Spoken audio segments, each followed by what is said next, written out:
Mission Log Live is brought to you by Eagle Moss Hero Collector and their collection of exclusive Star Trek visual reference books and other great titles and gifts waiting for you at herocollector.com/books.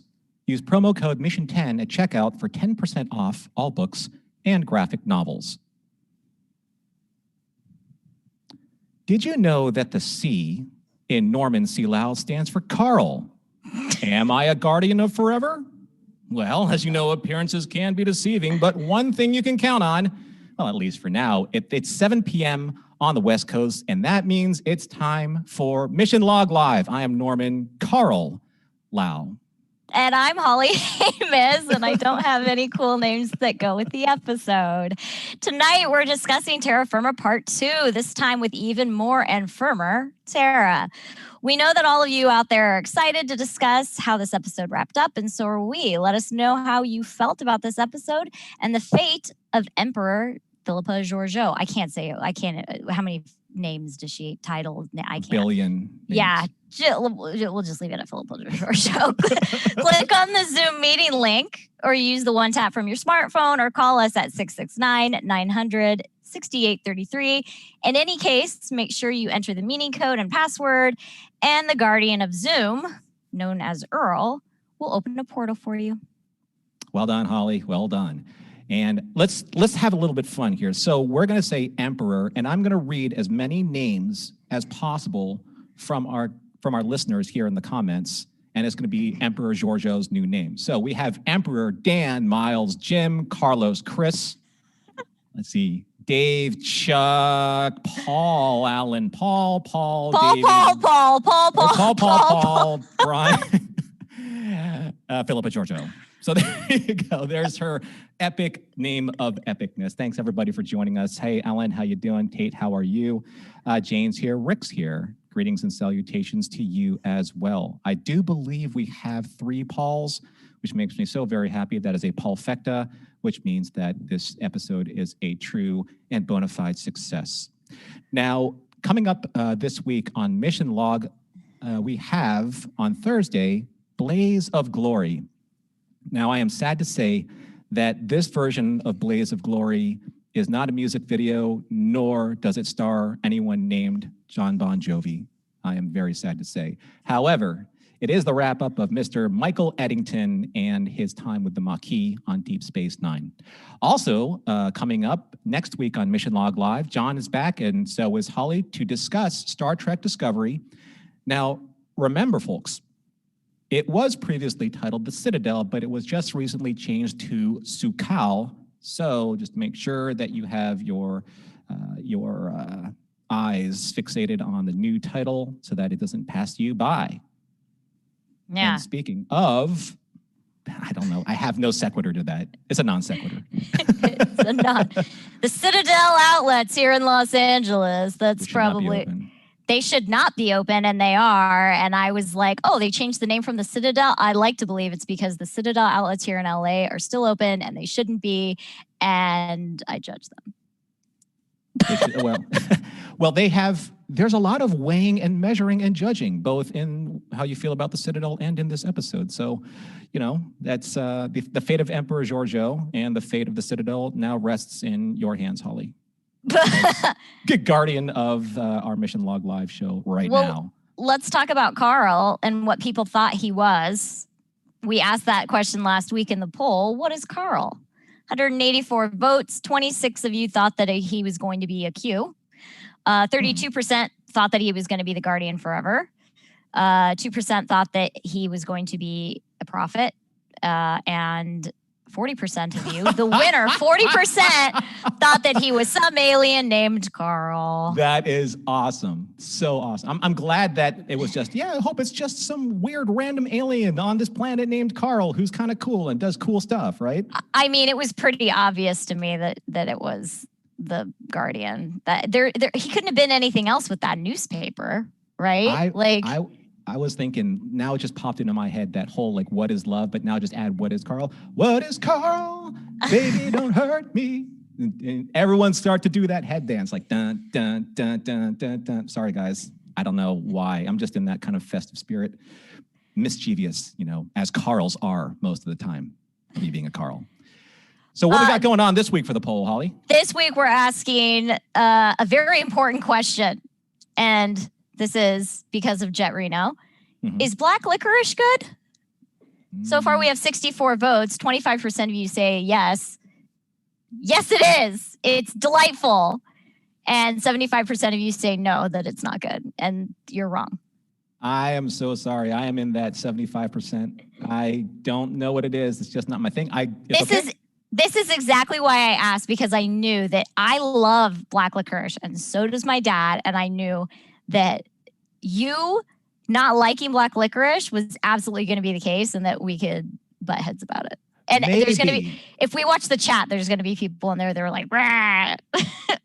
I tell you what, Holly, you let me know what, if I had to take a shot at enjoying black licorice, because I do love enjoying all different types of Epicurean things, let me know what I should get, what I should taste, and what I should be tasting for, and maybe I'll change my mind. You should get either New Zealand or Australian black licorice because it's softer, and it's not as pungent, but it's still tasty. But I mean, black licorice has a very specific flavor. It sounds like it's very polarizing. It is. It's sort of like cilantro. I kind of think that there might be like they found a gene or whatever that if you think cilantro tastes like soap, you have a gene that makes it taste that way. I think cilantro is great, so I didn't get that gene. But I feel like black licorice is one of those types of foods that it's very polarizing. Let's see what the comments are here about black licorice. So we have Paul says, Tate says, in small doses, maybe. The other Paul says, your taste buds are broken, me or Holly. Chris Riker, ick. Miles says, is Jet Reno the new chief engineer? I'm thinking yes. Rhonda says, nope, no. Carlos says, black licorice. Yes, good. Yes, yeah. Let's see. Chris Riker says, Jet Reno is on drugs, but what about black licorice? Or are they mutually exclusive? Wait, Paul Wright says it tastes like death and sadness. Well, it's a very specific flavor profile. So this is exactly why I asked this, because this is hilarious. Death and sadness. That's like there's an episode of Friends where Monica makes Phoebe taste this weird food substitute for something, and then Phoebe spits it out. It's like that's what evil must taste like. Yeah. I think it was mocklet. Yeah, it was like hot chocolate, fake hot chocolate. It was called mocklet, followed up by fistachios. Yeah. I remember that episode. I'm in for black licorice, even the jelly beans. Good for you, Chuck. All right, good on you, Chuck. Chuck and I are friends. There you go. Well, I will give it a shot. I'll take a look for it. Let's see. We have a friend. One of our Pauls is from New Zealand. He is a host of the Half Measures podcast. So see if you can hook me up with some tasty black licorice all the way down from Kiwi land. So we have a lot to get through on this episode, and I know that there are a lot of feelings about what people have to say. So I'm going to jump into the recap real quick, and let's see what is going on with Terra Firma Part 2, the remix of Part 1. Not necessarily, but here we go.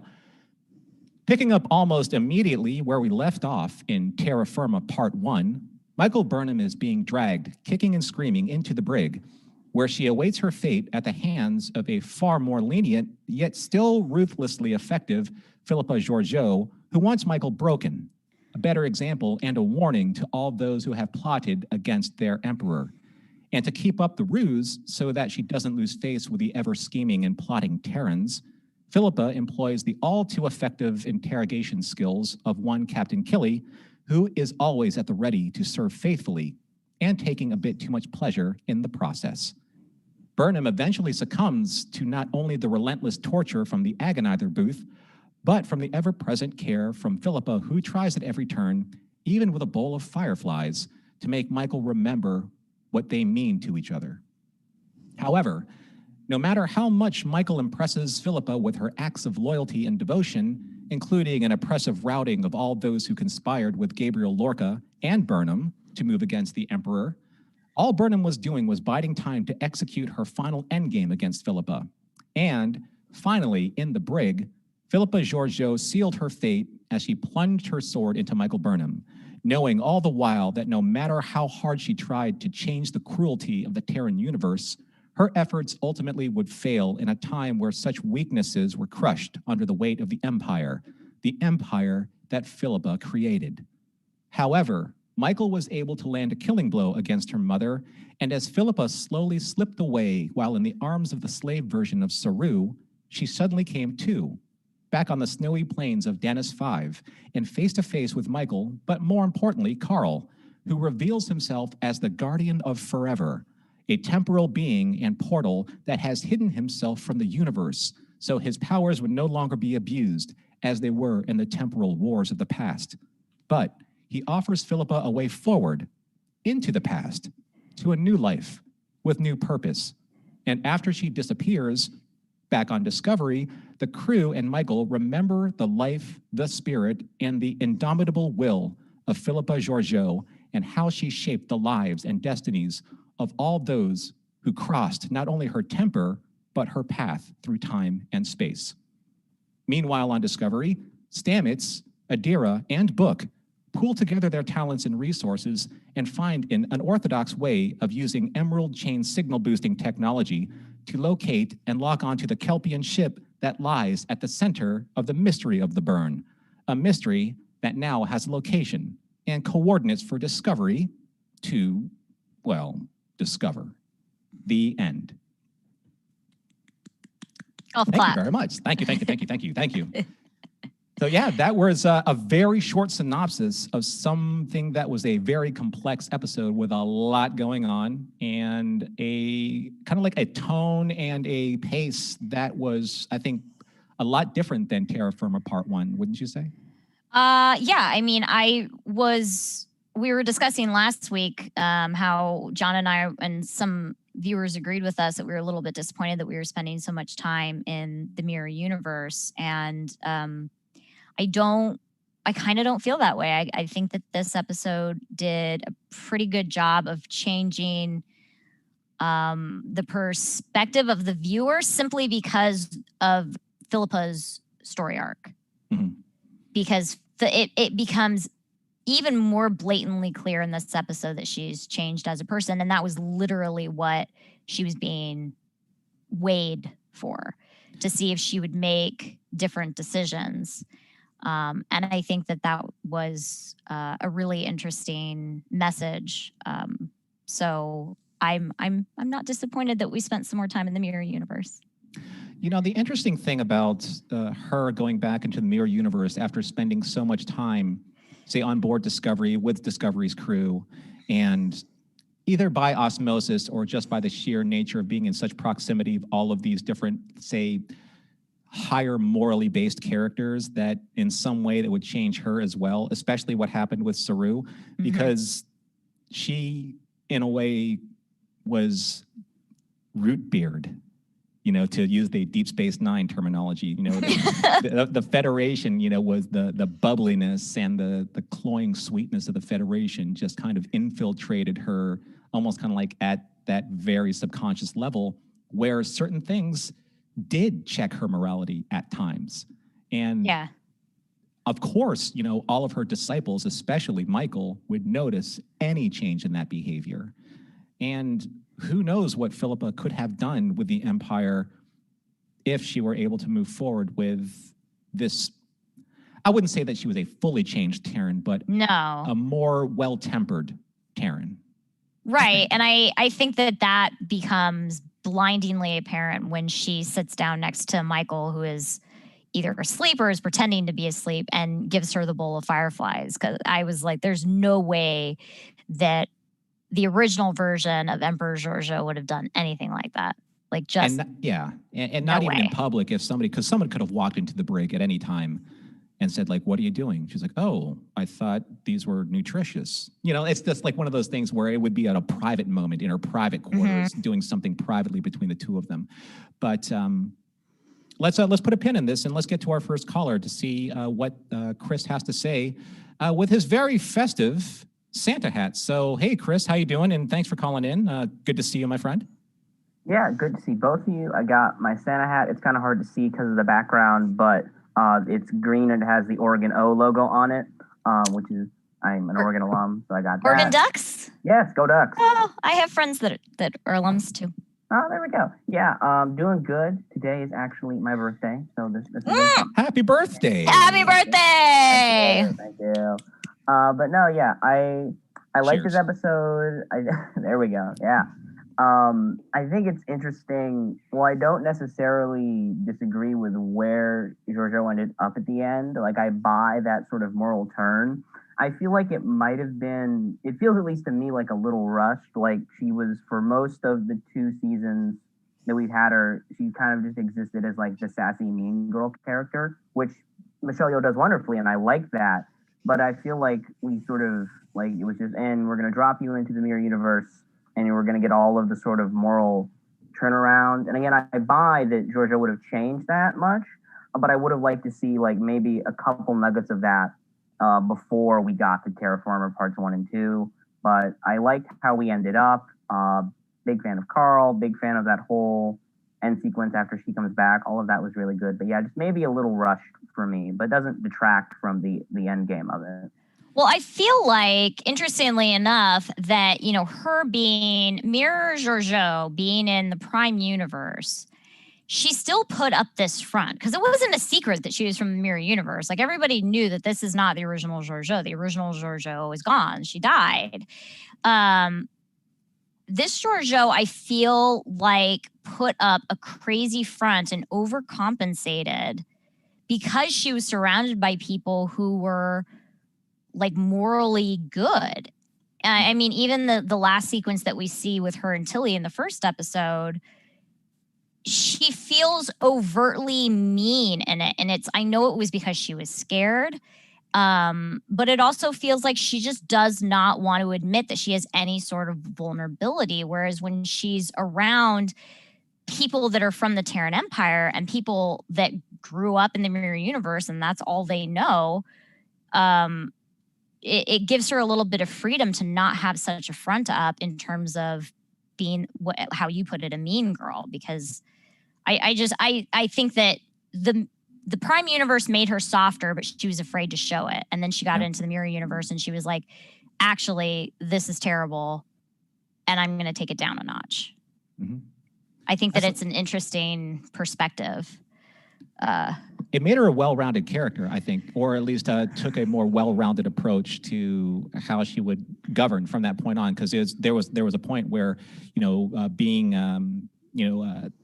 taking the Charon and going to that new, it's like super fortress ship and, reigning supreme from, that position with this new understanding of how she can kind of create a more well-rounded, more well-tempered Terran Empire. May have proved worthy, may have proved successful. We never really would know, because, she didn't have the chance to prove that. But what I liked about what you said there, Holly, is that every single response, even though it was kind of overcompensating, it was because she doesn't want to be hurt again. Mm-hmm. She was hurt so deeply when Michael betrayed her because she allowed Michael to become part of her own emotional being, her emotional state. She was part of her. She was a part of her heart. And that betrayal was deep. And there's only one way to protect yourself from that kind of emotional, emotional vulnerability, and that is to cut off all of your emotions and keep people at a distance. Because then if you're disappointed, it's coming. And if you're betrayed, then you know how to prepare for it. And as much as you can tell that she was really enjoying the company of some of her Discovery comrades, she can't afford that kind of weakness anymore because it already cost her too much already once. So we got a better chance of seeing that with the events that unfolded with Burnham, through the Guardians portal in that time frame. You saw like how badly she or how desperately she wanted Michael to be part of her life and how badly she was betrayed. And I thought that was beautiful. She's had some really great lines in the last 2 episodes as well. There's a line in this where she said, "Even the darkest night will end and the sun will rise." That's from Les Miserables. Mm-hmm. And I'm very excited that it was in it. Just super jazzed that they used something from Les Mis as a big fan of Les Mis. But I mean, and most of her good lines were in the last 2 episodes have been kind of like under her breath. It feels like she doesn't want anybody to really see the level of movement she's made in terms of her, her inner self. Yeah, some great lines. Oh yeah, and that under the breath thing, that tracks with what you guys are saying about the sort of front, which I did pick up on that, I think, for a while. But yeah, I buy that. I dig that. That she's sort of not compartmentalizing, but like hiding away sort of this part of herself that she feels is not productive or has hurt her before. And we also know, we kind of know, whatever was going on with her brother or whoever got stabbed in the flashbacks that we never got revealed, when I assume will get revealed in the spin-off show. Like, obviously she's been hurt before. Yeah. Obviously she's been hurt before and she's experienced pain. And I think like her response to that is to just sort of shut down. And to be fair, the Guardian said that she's going to experience more pain, heartache. And he said, but that's life. So she's aware that like there's going to be, she's not going to, it's not smooth sailing. I mean, we don't know where she went in time. We have no idea where she went, but her life's not going to be smooth sailing, but at least I don't think that he sent her back to a Terran empire in which you're always running away from people that are trying to kill you. Yeah, I like the way they set that up because Carl said that he sent her back at a time where the Prime and Terran universes were closer. Yeah. Their overlap was closer. So yeah, because they're growing apart. So I mean, I think that is, fingers crossed that Section 31 actually happens with COVID and things not being in production. It might be later than we had originally planned, but it's a great setup because when she walked through, I was like, oh, they can't show where she's going to go because they have to, it's like a hook. Like you have to wonder where she went. And that has to be one of the reasons why you watch the new show.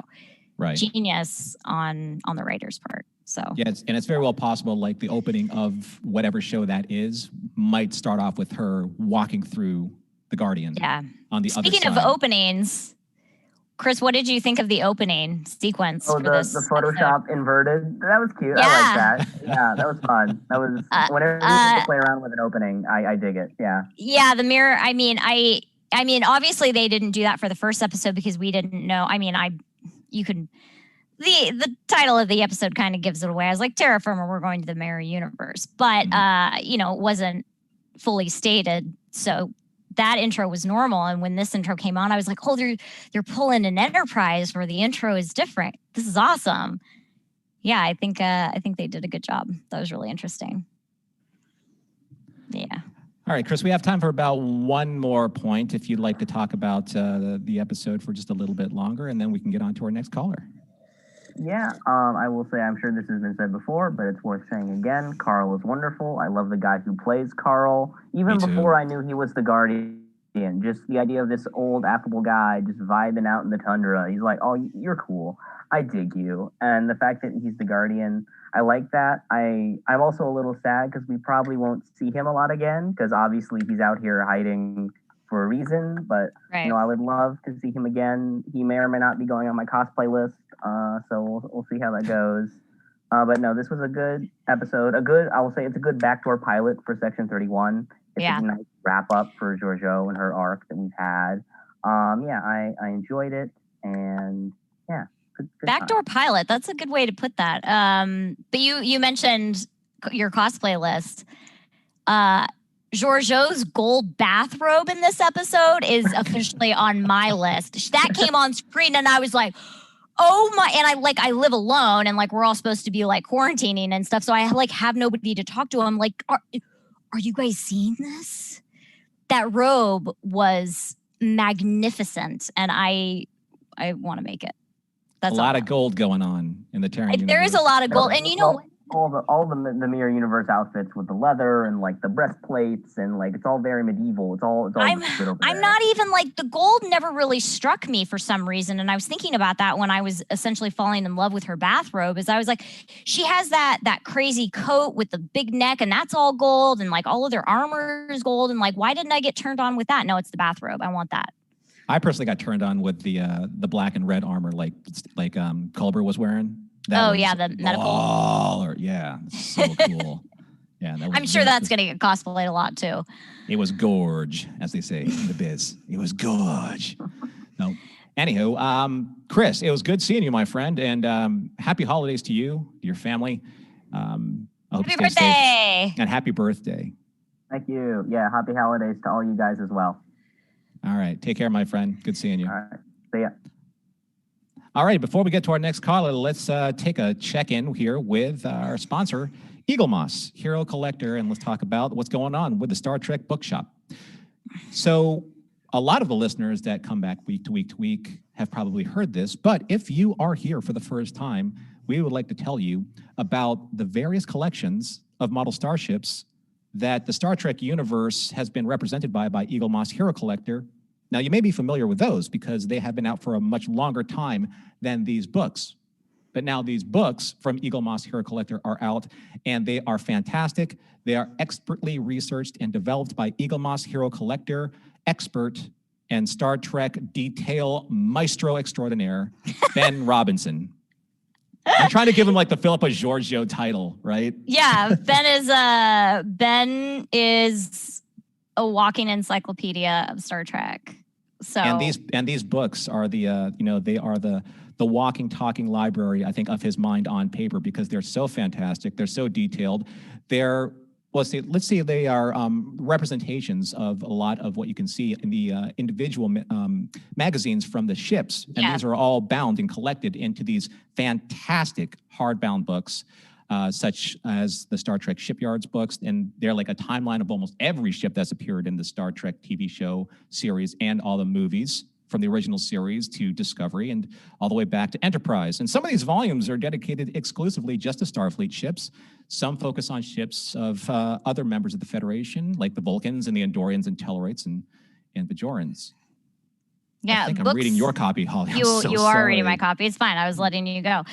Books in the Designing Starships Boldly Go, where few have gone before, deep behind the scenes into the conception, development, and detail of ships from every era. There's even volumes from the comprehensive official Star Trek graphic novel collection. I'm so sorry. And you know why? I'm going to give people a little bit of inside baseball, because when John and I do the show, his notes are black, my notes are purple. So no, it's fine, because I've been reading that week after week. I was letting you run with it. Sorry about that. But the information is still just as good. So there's something for everybody here, for every Star Trek fan of every generation. Plus, especially for friends of Mission Log Live, use code MISSION10 at checkout and receive 10% off all books and graphic novels. Browse around their shop. Visit herocollector.com/books and use promo code MISSION10 at checkout for your 10% discount. And now that that's over with, and sorry, Holly, for usurping your copy. I'm fine. Let's get on to our next caller, and we have David. David, how are you? And thanks for calling in. Hi, how you guys doing? Thanks for having me. Good, thanks. What is your background? Where are you? I'm on the Motion Picture Enterprise Bridge. You are on the that's what I thought. Yeah. Good for you. There's this guy on the Trek BBS that makes these really awesome images. Like, he's modeled a lot of that ship in 3D, and I love that. A bunch of the stuff on his Flickr album. Very cool. Great. Awesome. Very classic. Yeah. So how'd you feel about this episode there, David? Well, again with the Mirror Universe, I feel like maybe I'm in the minority. I don't know, but I feel like that the Mirror Universe is a lot like Jurassic Park. One is great, and then after that, it's just unnecessary. DS9 did it, I think, maybe a little more interestingly, because you met kind of like the people in the Terran Resistance who were kind of good guys, but also kind of ambiguous, like Cassian Andor, Rogue One, But with this, it's just everybody's evil and backstabbing all the time, and it's just kind of one note. And I know the actors have fun playing it. I think the writers have fun writing it, but it's just kind of the same thing. Yeah, I mean, I think that Sonequa Martin Green, like halfway through the episode, I was like, she's acting her butt off. Like, she's doing a really great job. But I mean, I do see your point, and we discussed that in the last episode. Is that we were like, I mean, it's great. And I had said, the Mirror Universe, when they created it for Mirror Mirror, it was a great allegory. Right. And I thought that's a great allegory for a one-off, but for us to continue to go back there, it's a good launching pad for things. Great way to bring back characters from the dead. Landry, but yeah, I mean, yay! it gets a little bit wearing to just consistently see people killing each other. And I think the only reason why I wasn't, again, terribly upset that we were still in the mirror universe in this episode is because we started to see an interesting arc in Giorgio. So I think the issue with the mirror universe, and I think that the original series did set off a tone that was, I think, too strictly adhered to when it comes to the barbarism of the Terran Empire. Kirk said it famously, where he said, Spock said that it's easier for barbarians or humans to act as barbarians, and then instead of barbarians to act like civilized men, or something to that effect. And I actually was texting John about this, and I said, John, I think the real problem here with the mirror universe is that I think that the actors really struggle with trying to be this one-note style of evil, where it's just seething savagery, and it doesn't really lend towards acting it lends more towards kind of like a caricature of evil, right? These people, these actors, they really can't, like, if you want to have like a really calculating evil type of archetype, you're looking at your Hannibal Lecters of these kind of fandoms, where someone's a little bit more methodical and scheming and not so teeth grinding and gnashing and screaming. Well, it's the argument of evil for the sake of evil, and I feel the same way about some Disney villains. I'm like, I want to know their motivation. I think we understood Giorgio's motivation. We understood Michael Burnham's motivation. What I kind of wanted to know and felt was missing is what were the other characters' motivation for joining Burnham and wanting to overthrow Philippa, because she says that she killed everybody, and then suddenly we find out that she was lying and even more people were in on the conspiracy to overthrow her. And I'm like, what is their motivation? Like, why are they suddenly loyal to Burnham? Right. And that's something that we don't get to see, and that makes it feel like they're evil just for the sake of being evil, which is tiresome. Yeah, it doesn't really go anywhere. It doesn't stretch.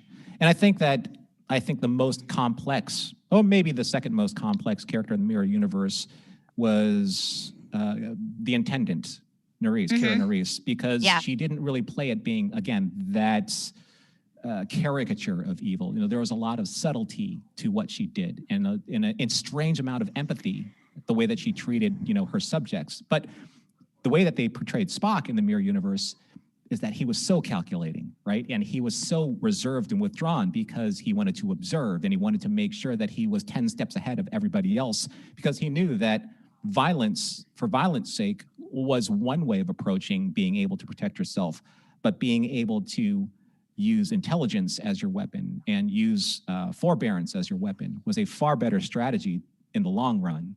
So having these people just kind of start, pit fighting, in the decks just seemed a little maybe too over the top. And we killed Landry again. Well, yeah, again. That poor girl. She dies all over the place. So I get where you're coming from, David.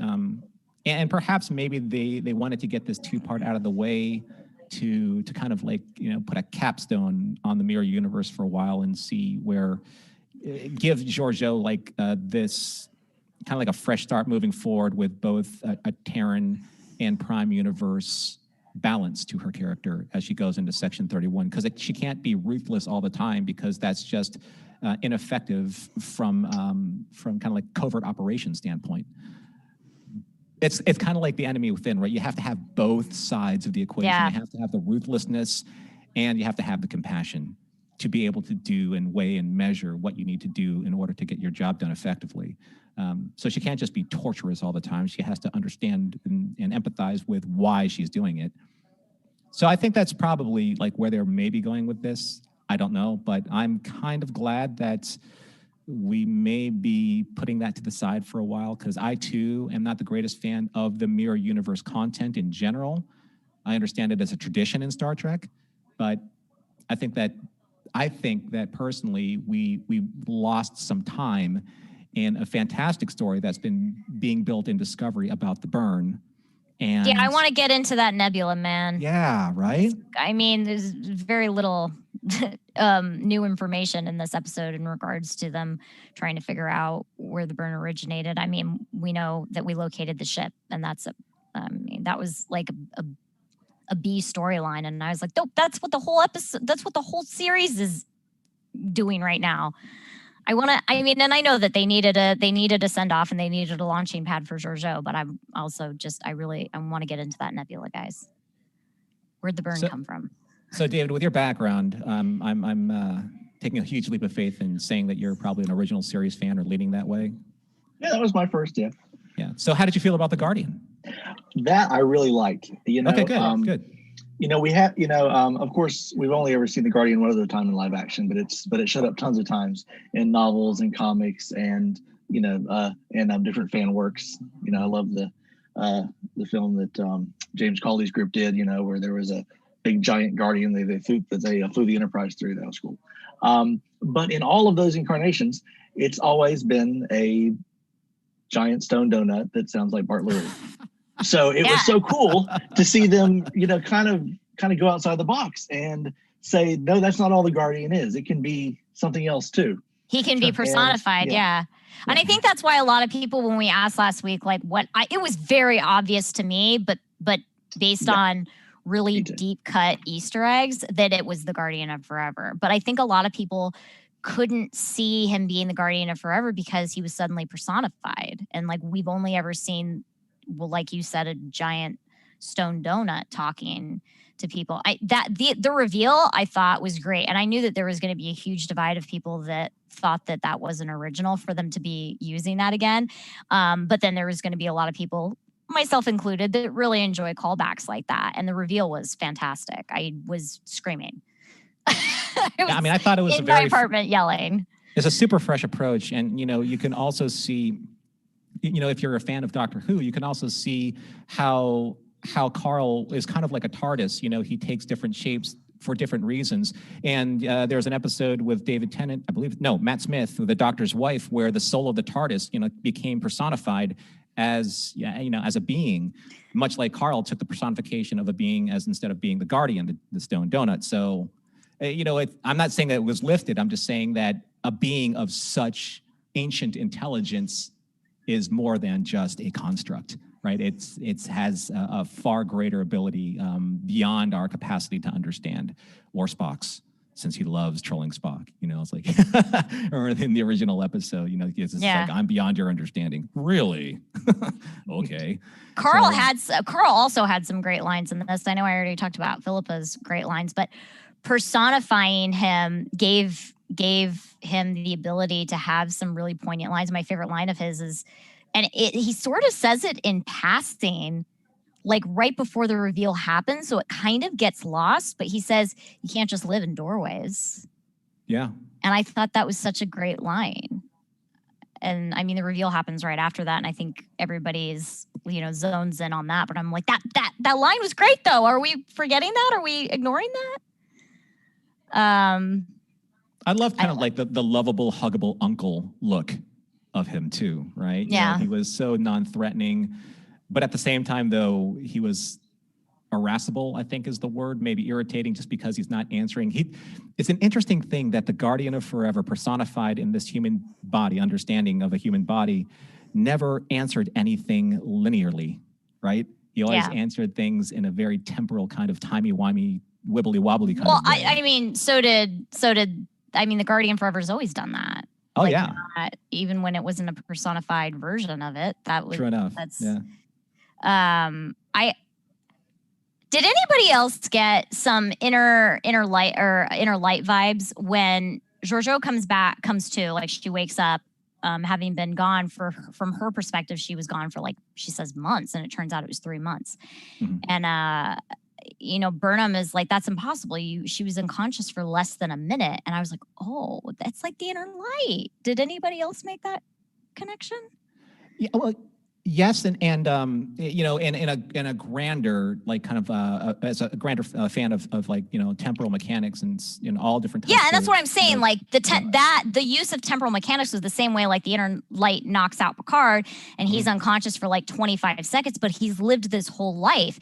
It's Right. such an interesting concept and of temporal mechanics, and I just, you know, the inner light is one of the best episodes of the Next Generation, and I just think that it's interesting that they sort of used the same concept of temporal mechanics, where she wasn't knocked out or unconscious for very long, but she was gone for 3 months.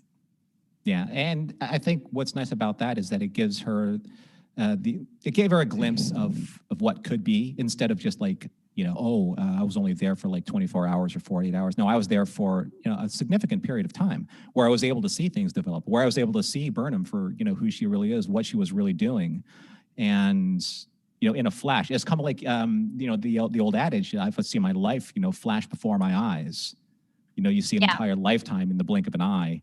And I think that that's what she was they were trying to get at here, is like, they were saying, okay, if you had the opportunity to do it again, and not in a It's a Wonderful Life kind of way, not in a Frank Capra kind of way, but in this whole, you know, temporal mechanics, science fiction kind of way, what would you do differently? It's like, what would be the butterfly effect and the change and the causality of that change, you know, down the line?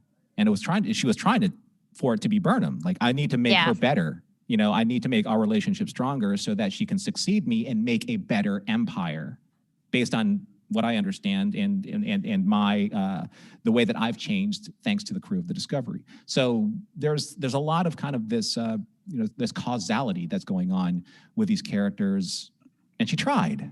And that's what Carl was getting at. She tried. Sometimes it doesn't work. Sometimes time just keeps marching on the way it does.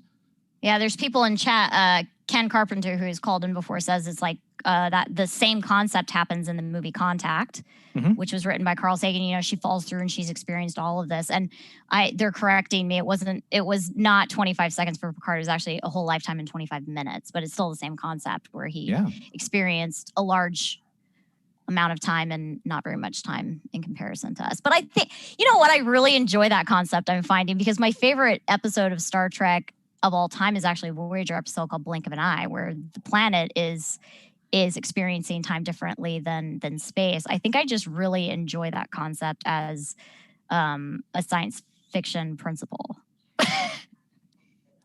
Well, Dave, we have a little bit of time left for like one more observation, if you'd like to squeeze one in here before we get to our next caller. Yeah, just one really quick thing. The idea of time or multiverse travel making you sick is actually not, and I'm sure someone else has pointed this out. It's not a new idea, actually. Back in the second to last original series episode, All Our Yesterdays. Remember, they had to, Spock and McCoy had to get back, as did Kirk, because if they stay too long in the past, they would die. Yep. Right. Because they weren't prepared. So that's pretty cool. I don't know if that's where they got it, but, you know, I've heard people complain that that's not how time travel works in Star Trek. And, well, yeah, it has before. It has before. Yeah, you're right. You're absolutely right. That was with Mr. Ataz, right? Yeah. All of Our Yesterdays. Yeah, and Marriott Hartley. Yeah, indeed. So, yeah, good observation there. And, you know, here's the thing with a lot of these science fiction ideas is that when they're presented in this format in science fiction, either on TV or in novels and stuff, they are great ideas.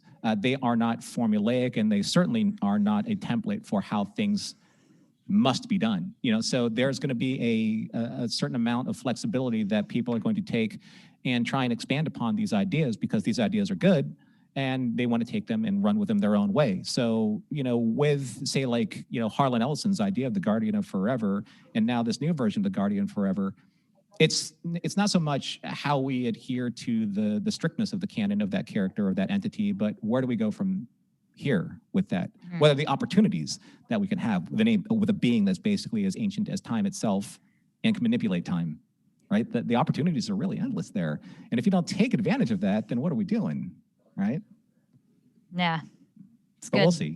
We'll see. All right, Dave. Thank you for calling in. Thank you. Thanks for calling in. Happy holidays. Please stay safe and be good. Thanks for calling. Y'all too. All right. Hey, I know this guy that's coming up here. He's a wisecracking, pun-rating kind of Alan kind of guy. What's happening, Alan? Hey, what's up, everybody? How you doing? Somebody Norman, just shot how- off. Somebody just shot off a firework in my neighborhood. Did you guys see me jump? Yeah. Sorry. I'm not used to that kind of an entrance. Merry Christmas! Hey, Everybody is getting the Philippa Giorgio treatment tonight. Everybody's getting it. So, fantastic, absolutely Oh. fantastic. by the way, the two Dax's comment, the meme that you wrote was brilliant. Absolutely brilliant, dude. You know, I've said it before. Sometimes it's like 4 hours to come up with some of those things. That was like paradox.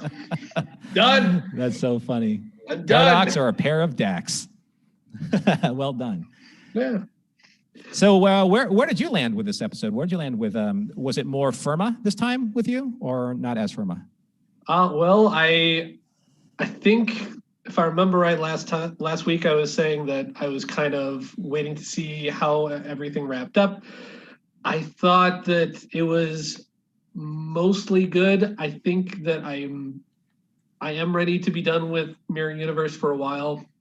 If it's drifting out, getting further away from our Prime Universe, I think that's okay. I think this was overall a good way to end it.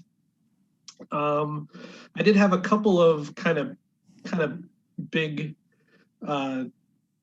topic type things. The first of which, and I'll ask you guys too. I've seen a lot of people, one of the big comments is what happened to Lorca? It's like they kept talking about him for the past 2 episodes. And first of all, did you guys miss him? And then, I'll let you guys answer. And then I kind of have a theory about what might have happened, and I'll get that after we discuss that, I guess. As a viewer and as a fan, I was really hoping to see Lorca. I think he's a fantastic character. What was revealed in this latter part of the storyline, especially as it relates to Burnham, it was important for him not to be there. Because Detmer comes in and is like, I don't think he's coming. Mm-hmm. She's horrified. Like, this is a man who she, in the first episode of this 2-part story arc was saying that, he honors me and he loves me and all this stuff. And then she finds out that like he didn't come to her rescue. He didn't follow through on their plan. Like, he's not there. I think it was important for him not to be there as much as I would have liked to have seen him. So that's my stance on that. I thought he already phased into the Prime universe at this time, like around this time, because like everything was happening at this particular crux of time. The launching of the ISS Charon, her celebration, all these things were happening all at the same time. And I thought that that's when he blinked into the Prime universe. I guess wasn't it during some battle with the Baran? The Baran was destroyed. It's when he was on the Baran and he was trying to beam aboard. And I'm actually kind of looking it up right now because I want to see. But because we didn't see a lot of that. Like, it's not ingrained in my brain. Right. I don't think it's ingrained in a lot of people's brains. But yeah, when did he? But that happened like all around that same time because the coup was supposed to happen with him involved, and he was using all of Paul Stamets's stuff in season 1, like all of his coordinates and the spore technology and blah, blah, blah, to get back to his time, to get back to that moment where the coup was happening. And he was gone already in there. Yeah. This is me doing temporal mechanics. That's my temporal I mean, the mechanics. temporal, I mean, at 2257 is when they swapped, but we don't know at what point, and we don't know exactly when she goes back, because like what we saw being played out, the potentially overthrowing Giorgio, we just hear that talked about in the first season, so we don't actually see it. And people have been like, oh, it's like 3 months before or whatever. Anyways, the timeline is sort of sketchy. So I'm not sure if Lorca was still there. I'd have to do research. But yeah, I totally would have seen. I love Jason Isaacs to death. I've loved him all the way back. This is the first time I saw him in the first season of Highlander. If you haven't seen that episode, it's called Lady and the Tiger, season 1, and the first appearance of both Amanda and Zachary Blaine. Just saying. So, and he's fantastic with a saber, by the way. He is a fantastic fencer. Yeah, I kind of bridge those two opinions too. Like, yes, of course, as fans, we want to see him. He's a good dude. He's a good character. We went and actually saw him at a convention a couple years ago. Probably one of the highlights of that show, and I was not expecting it because I was like, well, I guess we're gonna sit through the Jason Isaacs panel before whatever else was going to happen that day. But man, he's just a fun, energetic guy to listen to. And, no question that, the acting talent comes from there too. But at the same time, yeah, it's not about Lorca. It's about the relationship between Philippa and Michael and how they're responding. And yeah, the absence sort of shines through. I did have kind of a little theory that maybe they wrote the shuttlecraft scene with his name. I keep thinking either Dum Dum Dugan or Hacksaw Jim Duggan, and I can't remember which one it is. Old school WWF. You get +1 from me, my friend. Hey-o. Yeah. But I was kind of thinking that maybe they wrote that scene and that character as kind of like, well, on the 25% chance that Jason is available, we have this part that we can just kind of stick him in, and he could be that guy in the shuttlecraft. Oh, so you think that he was basically unavailable? I think it's possible. I mean, it might have been a thing where they were like, well, maybe he could. I don't know his schedule, so I can't predict where he's going. He's not like, Cronenberg and he just lives in Toronto. But I think it's actually probably a good idea that he wasn't on there, because I think Chris said this earlier in the chat that he would have stolen like every scene that he was in, and he probably would have drawn too much attention away from the story that they were trying to tell. Because yes, the Shadow of Lorca, trademark. That's because it's a great name for the book. The Shadow of Lorca in this two-parter is, it's substantial, and because of what he did in season 1, and that sheds a giant blanket of his influence over what's happening here, obviously in the mirror universe. And this is kind of like an origin story in a way for a lot of these characters. So if you see him, he'll just steal that time and the focus away from what they're trying to say here. And as much as I would love to have seen him, I think he just would have been too big, right? Yeah.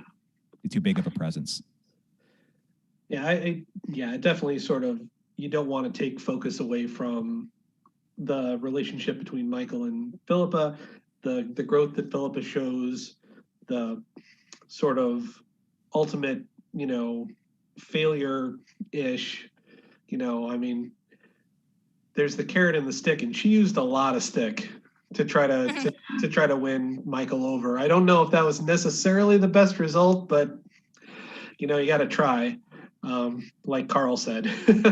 but yeah, and I do love that.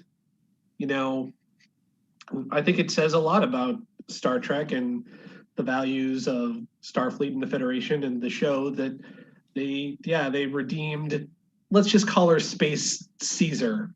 That's a little less inflammatory than some of the other things that people could say. But it's definitely, the Terran Empire has kind of a Romanesque vibe, and that was one of her titles, Daughter of Rome, right? Yeah. So True. Yeah, that's kind of, which I think sort of takes a little bit of the edge off the just evil vibe that they have. They're just very militaristic, and they're very sort of power hungry, and that's a type of evil, but it isn't just it isn't quite, at least not for me, it's not quite mustache twirly evil. And I think that's where I said this earlier, that that's where the mirror universe really loses an opportunity, is to actually craft characters that really understand the depths and have the layers of political intrigue. Say your characters like in Game of Thrones, if you had Burnham or Georgiou operate in the same type of like political maneuvering the way that Cersei Lannister did, or say Littlefinger did, you would have a lot more threat based in those plans that are being hatched. And you wouldn't trust what was coming around every corner. You can pretty much know that like in this universe, there's a dagger or a phaser that's going to be around every turn. So just have a bunch of bodyguards like stand around you.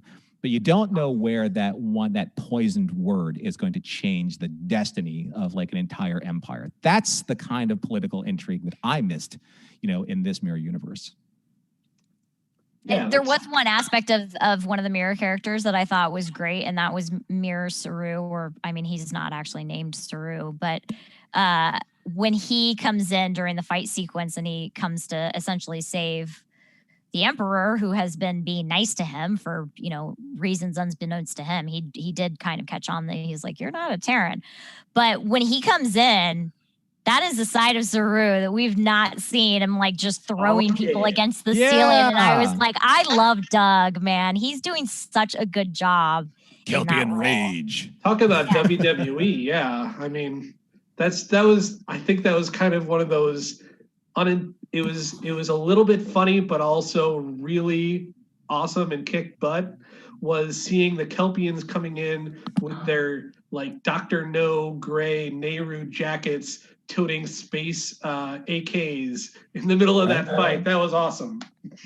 Yeah, and all because Georgiou believed that they can get past that period of madness. Yeah. Right? And look at what that was able to do for her. She was able to reap a certain amount of success, obviously for her plans as well.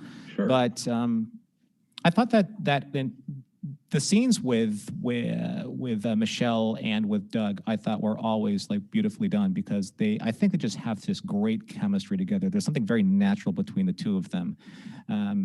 There's an ease between themselves when they're acting, and and it's funny too, because he's essentially like a valet to her, right? Yeah. And a confidant, because and sometimes like in some of these, say like Downton Abbey-ish like scenes, the lady in waiting or the handmaiden, or what do you want to call them, they're always that one person that for some odd reason that the noble always confesses their deepest, darkest secrets to. Right? Gotta have your Samwise. Oh yeah, no. Oh yeah, Samwise. Yeah, that's typical. That's kind of I've seen it put that's sort of the relationship that Tolkien was going for with that relationship, was the Lord and the footman kind of a thing. Yeah. Fair enough. Yeah, he was his footman. Yeah, for sure. Yeah.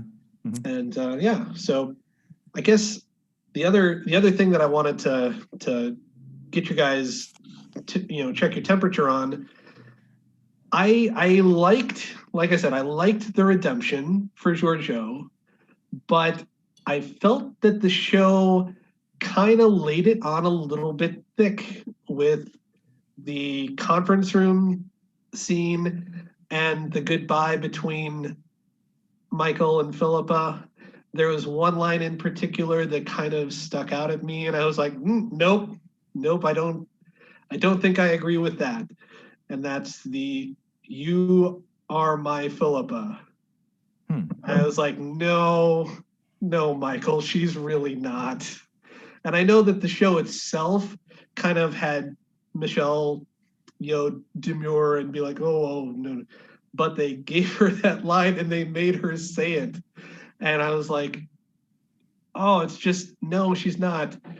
If it had been like, you were both my Philippas. Yeah, it's a little bit disrespectful and insulting to the original Georgiou, who presumably actually spent more time with this Michael. Like, we don't see it. We come in when they're already, together on the ship, and she's captain and Michael's there, and yeah, so I mean, I don't disagree with you saying that. Also, that whole sequence was just, and I get it, like they're drawing it out because this is potentially launching Giorgio's own show, but I was like, just walk through already. Just go. Like We John get it. Cleese But usually yeah, I says, mean, get on with it. Right? Yeah, I And mean, Monica Fulton. I kind of flinched when she said that too, because I was like, that's sort of disrespectful to the original Giorgio that you spent presumably more time with, actually. Yeah. Yeah. Yeah, So. your mentor, surrogate mom, captain. Yeah, and it does sort of get into this weird mental space that, Michael probably still blames herself for original Philippa's death, but you can't just substitute the new one. Yeah. You gotta be honest with yourself and be real and be like, yes, no, I had a great relationship with that Philippa. I have a great relationship with this Philippa, but they are two different people, right? True. Yeah, I agree with true you. Enough. Well, unfortunately, with that, Alan, we're going to have to say goodbye here because we have come up on that magic hour and we have to wrap up the show. But I do appreciate your comments. I do appreciate you calling in. And happy holidays to you. And, thank you, guys. Enjoy. Just 2 seconds. I will say I love the root beer talk earlier. The bringing up that root beer, kind of a licoricey drink. True enough. But interestingly enough, I don't like root beer. Well, there you go. Yeah. But yeah, I mean, the one thing that's always stuck out of me from that scene is not even so much the root beer as a metaphor, but the end, because it's a scene with our resident thief and our resident liar. Right. At the very end, they're talking it through, and the thief asks the liar, "Do you think they can save us?" And the liar says, "I hope they can." Mm-hmm. Exactly. Well put. And thank you for that observation because you're right. And I love coming back to the root beer analogy because I think it's one of the funniest things and probably one of the truer things about the Federation that they wrote on Deep Space Nine. But thanks, Alan, for calling in. Happy holidays to you. Please stay safe. Enjoy yourself. And we'll talk to you again on the next Mission Log Live. Wow. As we always say, Holly, what a fast hour that was. It was a fast hour. I want to give one fun fact. This is my Holly fact of the evening. All right. We see Risa in this episode, and Risa, for some reason, in the mirror universe, has rings. Doesn't have rings anywhere else. Not in the current universe. No, you're right. Yeah. Yeah. I found that interesting. I was like, they pulled up and I was like, why does it have rings? That must be exclusive to the mirror universe. I wonder why. It's my fun fact for the evening. Like the chin scratching too. Very effective. So thanks, Holly, for another fantastic show. I always love broadcasting with you. You're so much fun and so much energy and so much knowledge. And I pretty much lean on you when I'm on the show. So thank you for doing that. And thank you. I can't wait to do this with you again soon. But just a small little disclaimer here before we get into the credits here. This will be my last live show for the year. And I just wanted to take a moment to wish everyone here a very happy holiday season. I'll be back in 2021. I'm glad to say 2021. You have no idea. And I'm pretty sure everyone else is too. But I'll be back in 2021 for my second year with Mission Log and the Roddenberry Podcast Network. So I want to thank everybody here for all of your support throughout this year. And I look forward to seeing you all when I get back to Mission Log Live in January. So until then, please be safe. Please enjoy your holidays responsibly. John and Holly will be back next week, so I'm sure they look forward to talking with all of you for the next episode of Star Trek Discovery. So until then, Mission Log Live is produced by Roddenberry Entertainment, executive producer Rod Roddenberry. Technical production on Mission Log Live by I don't even know what this means, Inviolate Earl Green. I didn't write it, John wrote it. Be sure to visit podcast.roddenberry.com for the latest from the Roddenberry Podcast Network.